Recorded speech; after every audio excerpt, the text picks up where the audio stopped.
Hello, the Pioneer viewers. How are you doing? I hope you're healthy and well. As the Pioneer team, we continue to bring you the most important developments regarding Russia-Ukraine war. And in a moment, I will analyze the latest developments on the front line with a map.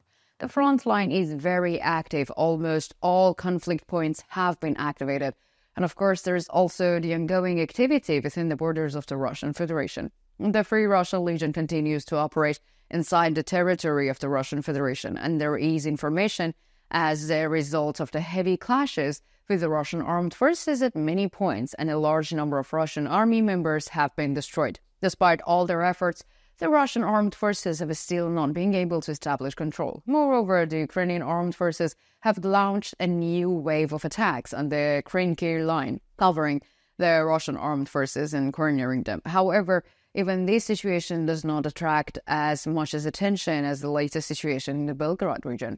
So much so that most of the news coming from the front line is now information about the ongoing operation within the borders of the Russian Federation. So what is the latest situation on the front line? Let's take a look at the latest developments together. Before starting our report, I need to make a small reminder.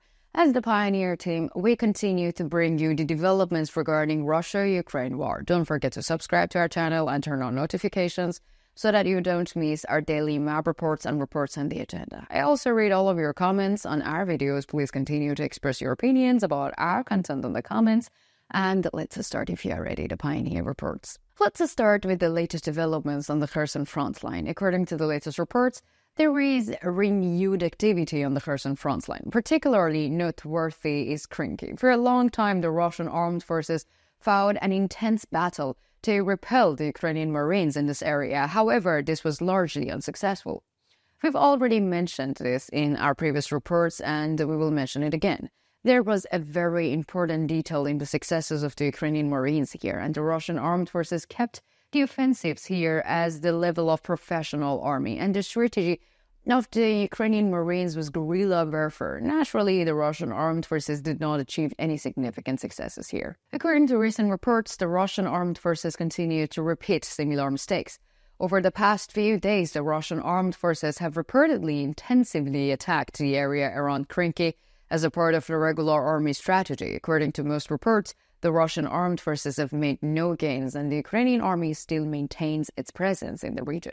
Let me continue with the artillery activity in the region. According to the latest reports, units of the Russian armed forces targeted the center of Kherson. On the contrary, artillery units of the Ukrainian armed forces targeted Russian armed forces units stationed in Olapristan and Kakhovka. So let's continue by analyzing the latest situation on the Zaporizhia front line. According to the latest reports, fierce fighting continues on the front line in Robotin, and the Ukrainian armed forces are again bringing the fresh forces into the battle with the aim of driving the Russian armed forces out far of the shattered village.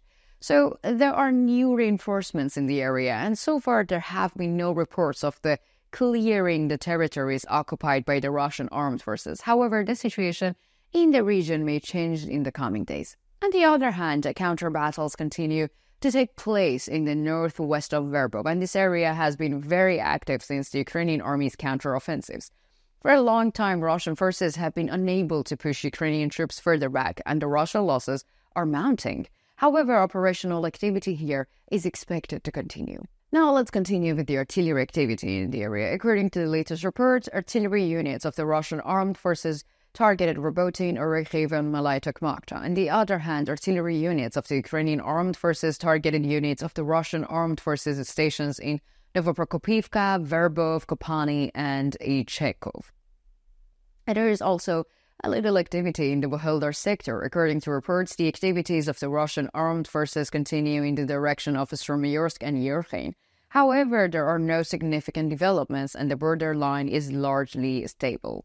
Let's continue with the latest developments on the Donetsk front line. According to the information from the regional sources, the Donetsk front line continues to witness active attacks by the Russian army, and Ukraine is allegedly retreating in one area, and there is information that the Ukrainian armed forces troops have been expelled from Orlivka. However, it has not yet been confirmed, but Of course, this is not the end of everything. And the Ukrainian armed forces have already retreated in some areas and managed to recapture lost positions by counterattacking, and the possibility of a counterattack cannot be ruled out.